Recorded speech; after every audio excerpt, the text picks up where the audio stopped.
persiapan oposisi ya. Ininya belum nyala soalnya. Sebentar. Soalnya ini ditanyain terus sama netizen soal kebutuhan pokok, jadi saya harus bicara. Udah pas? Udah. Assalamualaikum warahmatullahi wabarakatuh. Salam sejahtera untuk kita semua. Om Swastiastu, Namo Buddhaya, salam kebajikan. Yang saya hormati pimpinan dan anggota Komisi 6 DPR RI. Yang saya hormati Menteri Perdagangan Republik Indonesia, Direktur Utama Perum Bulog dari Perhutani, kemudian ada Wakil Menteri Perdagangan, Direktur Utama PT RNI. Terima kasih atas pemaparannya. Sebelum ke isu itu saya ingin, ini di luar rapat hari ini, tapi saya mohon bantuan pimpinan dan anggota kalau boleh dijadwalkan khusus tentang taspen Pak, saya titip. Karena sedang ramai ini, ada 345 triliun uang PNS yang harus kita selamatkan. Berikutnya kembali ke laptop, persoalan kenaikan harga pangan ini saya kira tentu menjadi perhatian kita semua. Masalah pangan adalah masalah kedaulatan negara, jadi tentu saja kita sepakat konsep kita bukan hanya ketahanan pangan, tapi kedaulatan pangan, di mana bukan sekedar bagaimana pangan ada di pasar, tapi bagaimana hulu tengah hilir pangan itu benar-benar bisa memberikan kontribusi positif terutama untuk kehidupan masyarakat kita. Tadi udah disampaikan beberapa hal, tapi saya sepakat dengan teman-teman yang lain, kita cari solusi bersama. Pertama tentu saja target kita semua, saya harap sama, yaitu turunkan harga pangan, terutama komoditas-komoditas strategis yang memang sangat dibutuhkan oleh rakyat. Penyumbang inflasi terbesar di awal 2024 itu tadi juga sudah disampaikan, beras, ada cabai merah, ada telur ayam ras, tapi gula juga mengalami kenaikan sekarang. Lalu kemudian Pak, harga tomat juga naik ya, per kilo sampai 35.000. Ini salah satu yang saya nggak tahu kenapa tomat naik mau lebaran ya. Apakah orang buka puasa karena butuh makan tomat gitu? Tapi saya kira itu bukan jawabannya. Bapak Ibu yang kami hormati, sekali lagi kami minta langkah-langkah konkret untuk penurunan harga 9 bahan pokok, harga pangan kita, dan kemudian stabilitas pangan. Kami mengapresiasi langkah Menteri Perdagangan yang pernah ada metode untuk mengendalikan harga minyak goreng Pak. Mudah-mudahan ini bisa dilakukan untuk komoditas yang lain. Namun demikian, dalam rapat berikutnya tentu baiklah kita buka kepada publik mana yang menjadi wewenang Kementerian Perdagangan di sektor pangan, mana yang bukan. Saat ini ada Badan Pangan Nasional, ya, termasuk urusan importnya tidak di Menteri Perdagangan, beberapa komoditas penting ya. Oleh karena itu mungkin ke depan Pak, di awal rapat disampaikan mana yang menjadi wewenang Kementerian Perdagangan dan mana yang bukan.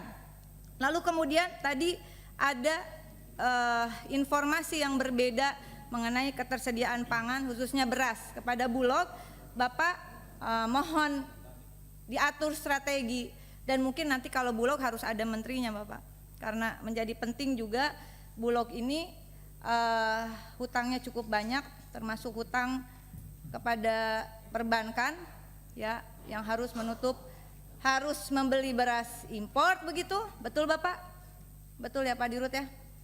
Pak Dirut, banyak sekali utang yang harus ditanggung. Kalau itu penugasan negara, seharusnya ada keringanan dari negara terhadap Bulog. Jangan kemudian Bulog dituntut untuk menutupi impor pangan. Impor beras itu besar sekali Pak. Boleh nanti dibuka juga berapa per bulan dan berapa per tahun Bulog harus membayar hutang dari impor beras tersebut. Nah kalau itu penugasan negara, saya kira harusnya tidak dibebankan kepada Bulog.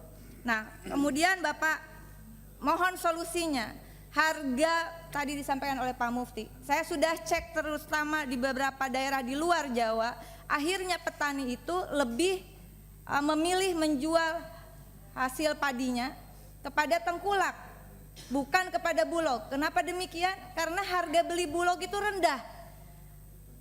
Maka kami mengusulkan adanya politik harga dari negara, subsidi harga dari negara Bapak. Bukan subsidi pupuk, apalagi pupuk organik Pak. Subsidi harga itu lebih penting. Kami tidak hanya menginginkan juga ini pernah dibahas rasanya oleh Menteri Perdagangan, menentukan bukan hanya harga eceran terendah, tapi juga harga eceran tertinggi. Ini juga harus ditetapkan sehingga tidak terjadi fluktuasi harga yang mempengaruhi bukan hanya daya jual petani, tetapi juga daya beli pasar. Nah, Bapak Ibu yang kami hormati, sekali lagi saya mengusulkan ini juga untuk tadi pangan.id, apa namanya, RNI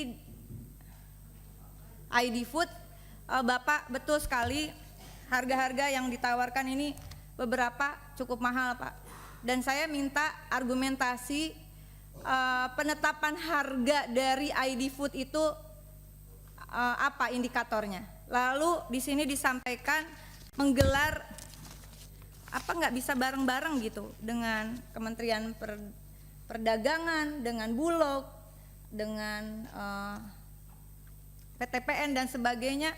Kalau saya lihat ini yang dijual juga bukan minyak yang tadi diproduksi oleh minyak kita misalnya, di sini dengan brand yang lain gitu.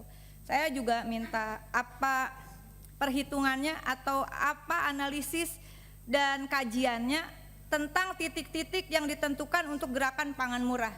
Dalam forum ini kami mendesak, libatkan kami Pak Komisi 6 untuk gerakan pasar mudah, Pak Direktur Utama. Ya, mohon juga mendapat dukungan dari pimpinan dan anggota untuk ini bukan hanya urusan pemilu sudah selesai Pak, ya. Tetapi kami masih punya tanggung jawab moral bahwa kami masih menjabat sampai akhir periode ini, sehingga jangan jalan sendiri Pak. Dan kenapa ini titik-titiknya, lokasinya, provinsinya Bapak tentukan sendiri, apa pertimbangannya begitu. Yang terakhir pimpinan, mengenai data inflasi, koreksi jika saya salah Pak. Data pangan kita, data pertanian kita yang terintegrasi dengan data pangan dilakukan oleh Badan Pusat Statistik, bukan oleh Kementerian Perdagangan, bukan oleh Kementerian Pertanian, bukan oleh Bulog, dan anggarannya mencapai 3 triliun ya oleh BPS. Nah, di akhir rapat sebelum kita kampanye, saya minta informasi tentang data itu. Pak Menteri, apakah dapat atau tidak? Karena kalau kita lihat dan telusuri inflasi pangan di tiap provinsi, pendataan dari BPS itu tidak fair. Satu provinsi diambil sampling 3-4 kabupaten, dan itu kemudian dijadikan ukuran inflasi pangan satu provinsi.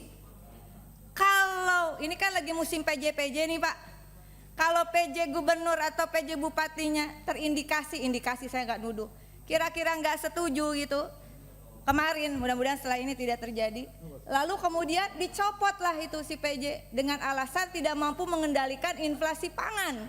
Padahal inflasi pangan ukurannya dalam satu provinsi sekali lagi diambil tidak lebih dari 1/4 tingkat 2-nya, itu nggak fair.